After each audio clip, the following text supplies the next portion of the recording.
"33 years ago today, September 11th, 1987, a game called Digital Devil's Story Megami Tensei was released on the Nintendo Famicom Disk System, and y'all already know the story by now. The game's based off of a novel of the same name by Aya Nishitani. It was a huge success and spawned a sequel, Megami Tensei 2, in 1990. It was later reinterpreted into Shin Megami Tensei on the Super Famicom on October 30th, 1992. And honestly, I don't know what else I can tell you that ain't been said about the games already, bro. This shit is revolutionary. It pioneered the monster collection genre 9 years before Pokemon. It popularized the modern day as a setting for JRPGs in an age where Final Fantasy and Dragon Quest was mobbing with their high fantasy medieval type shit. This shit was new and it made itself known. JRPGs to me have always had this stigma where they just in a big ass competition to be the most boring shit ever. Like, unless you're talking about one of these, then get the fuck out of here. You know, don't even get me started on all these mindless, uninteresting, copy-paste, generic-looking ass anime games with they stamped out, uninspired, stupid-ass cast of teenagers with colorful hair. Like, are you trying to put me to sleep, bruh? And I think I feel the way I do is because growing up, I didn't have a lot of experience with JRPGs. You know, I was on my Final Fantasy X shit, Pokemon, all the basic stuff. But then one day, I play a little game called Paper Mario and the Thousand-Year Door. And god damn, it felt like everything I knew about JRPGs was just thrown out the fucking window. Never before have I ever enjoyed a game so much that when I beat it, the first thing I wanted to do was play it all over again. The battle system was so fun and electrifying the entire time. The game kept me engaged with its lovable and charming story, with its lively and vibrant world. There was always something new around every corner, new chapter of the story, new party member, mini games, new attacks to try out, bosses to fight, secrets to find. Like, come on, man, how the fuck can you not love this game? As I was growing older, I kept finding myself looking for any kind of game that would give me that same feeling. Something that would charm me in the same way and would hold on to my fucking soul for whatever crazy ass ride it wanted to take me on. Then in 2013, I picked up a little game called Shin Megami Tensei 4 for the Nintendo 3DS. Within the first hour of playing this game, I fucking knew, bruh. Ladies and gentlemen, we got him. When I think of why I love the Megami Tensei franchise, the first word that comes to my mind is expressiveness. With a game series revolving around collecting different monsters, it's no surprise that after over 30 years, hundreds of new demons have been added in every single game. Created by the man himself, Kazuma Kaneko, these ain't just normal ass monsters. These are actual real world gods and demons coming from every corner of the world. Hinduism, Buddhism, Chinese mythology, Aboriginal Australian mythology, Greek gods, angels from the Bible, Satan, Lucifer, God himself. Y'all know about the rumor of the ghost girl that haunts the bathrooms of Japanese schools that's said to steal people's legs? No? Well, they made that into a demon. Demon fusion is something that's been around since the OG Megami Tensei on the NES, and it's just the sickest shit, bro. I have no idea why modern RPGs don't try to copy this in some way, shape, or form. Using two weaker demons to create this big-ass stronger demon with the best skills from both of them is low-key genius. It allows you to see all them crazy-ass designs the game's got to offer, but it also helps emphasize that expressiveness I just been talking about. You can make whatever you want with whatever skills you want, and it's all up to you in whatever unique way you decide to tackle every single challenge the game's got to offer. That amazing sense of progression that you get in every game with pacing that never stops for a single moment. Always ready to take you from one set piece to the next. Leveling happens constantly, new demons show up all the time, new fusions, skills, areas, secrets, bosses, everything put into these games happens for a reason. But the games never dwell on any of it. It is all up to you on what you decide to tackle every game that you play. Do you care about fighting the silly, funny, slimy penis monster in SMT Nocturne? No? I mean, Alright, I mean, I'm gonna fuck with you later then. Yo, the music. God damn, the music, bro. Never before have I seen a game franchise where every single game has the music harmonized so fucking effortlessly with every single aspect of the experience, except for this one. The battle music is exhilarating and fast-paced, which complements the lightning-paced battles of the mainline games.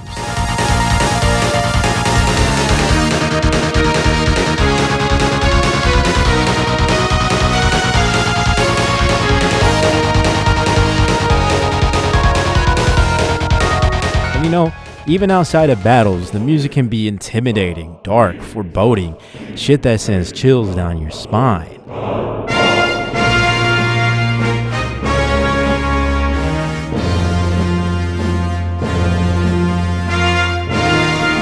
Like, this shit is next level, bruh. No two series sound exactly the same. Even in the PS2 era, when Shoji Meguro had to compose for 8 fucking games in the span of 5 years, this shit still sounds good, even when he was producing the worst music in his entire career. Even those soundtracks still got a couple bangers hidden in there. Like, come on, man. You got Megami Tensei on that Super Famicom, that's all like.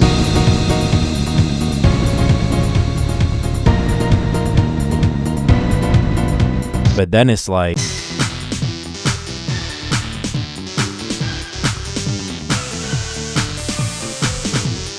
I bet you didn't even know the Super Famicom could do this kind of shit. Look at you. And then you got shit like Soul Hackers, which is actually the best game ever made. Don't fact check me on that. And it's all like,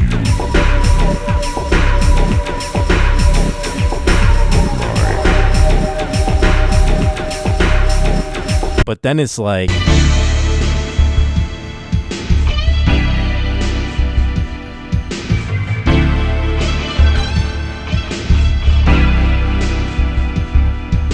ooh, and then the game hits you with this shit.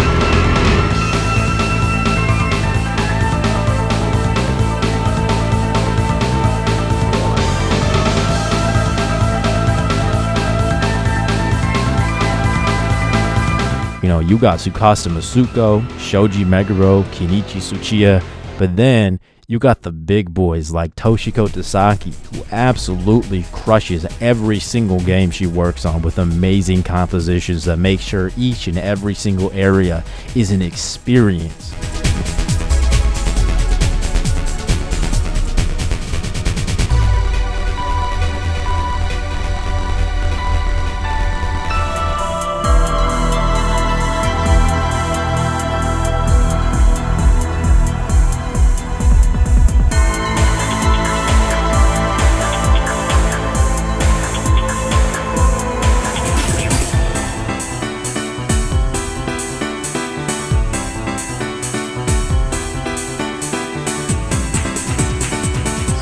Without a doubt, one of the most underrated and underappreciated artists out here doing work for damn sure.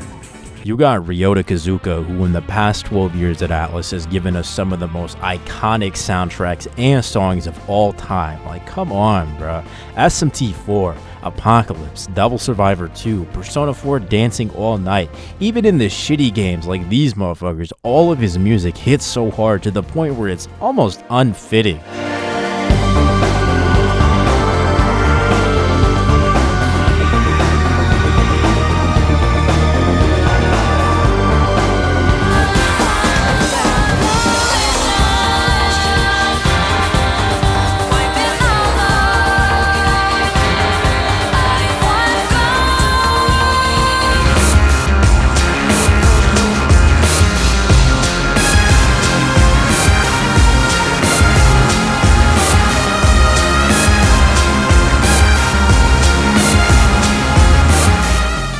But sitting at the peak of that mountain at the very top, you got my man Hidehiko Aoki, who in his time was probably the most influential and killer artist in the history of the entire company, responsible for Megami Tensei 1 and 2, which by itself is already reason enough to have this dude eternally goated, but he was also the main composer for a little itty bitty tiny game called, I don't know, fucking Persona 1 on the PlayStation? Come on, baby!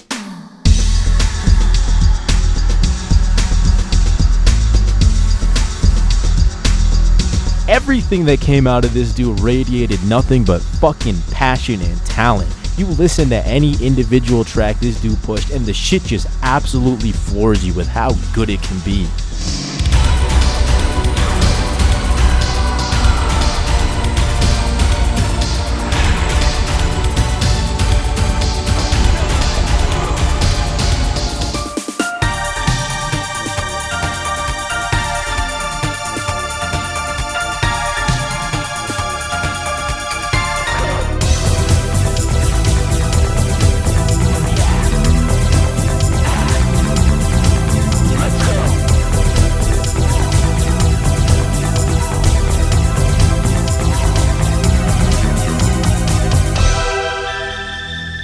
But you know what I love even more though?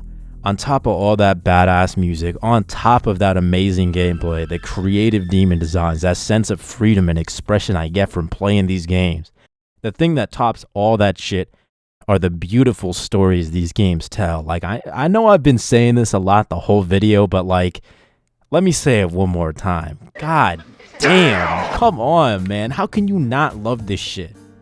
With worlds that feel lived in and constantly moving, the narrative these games spin, that constant struggle between the forces of law and those who live for the freedom of chaos. And you know, experiencing the games is one thing, but recently I found a whole new appreciation for the stories while reading a gang of developer interviews. SMT Nocturne changes from this story about the abuse of power in a desolate world to a story about the corruption of body and mind through the illusion of power. And I've already been talking about the meta-narrative in SMT4, about how the game repeats itself over and over and over again until it funnels every possible outcome to the white ending, to emphasize the concept that in the grand scheme of things, one person can't change the entire world. But maybe not in the mood for a more serious tone though. You got Devil Summoner Soul Hackers, which reeks of that late 90s and plays out like a Saturday morning cartoon with a colorful cast of lovable characters and a plot that's fun and engaging with style that just fucking oozes from every corner of this absolute masterpiece. You know, even the worst games in the franchise still got these small nuggets of greatness, and I think that's a testament to the quality of these games, you know? No matter which joint you pick up, you can expect to be met with an unbridled creativity that will grip you and never let go till the very end of its experience. Megami Tensei is a franchise that exudes quality. With a wide-ass library of games that cover so many different worlds and stories with themes that delve into the folly of humans, the way we view the world around us, the way we view the people around us, the way we view ourselves. You know, the way Megami Tensei manages to convey every bit of content in a way that's digestible and most importantly, really fun is something that impressed me and continues to do so years later. The reason why I made this video is because I want to show people that these games are more than just kill your friends and punch God in the face. There's so much baller ass shit in here. These games will just completely knock you on your ass with how much passion and heart is put into the whole damn thing. You can feel that everybody who made the shits had genuine care and wanted to make sure that every single game they put out gives an experience that will touch its players and cement itself as one of the strongest video game franchises of all time. And to think this whole spill started because of some weird ass game I picked up when I was 14, you know what I'm saying? I guess what I'm trying to get at with this whole video is don't fuck this game up.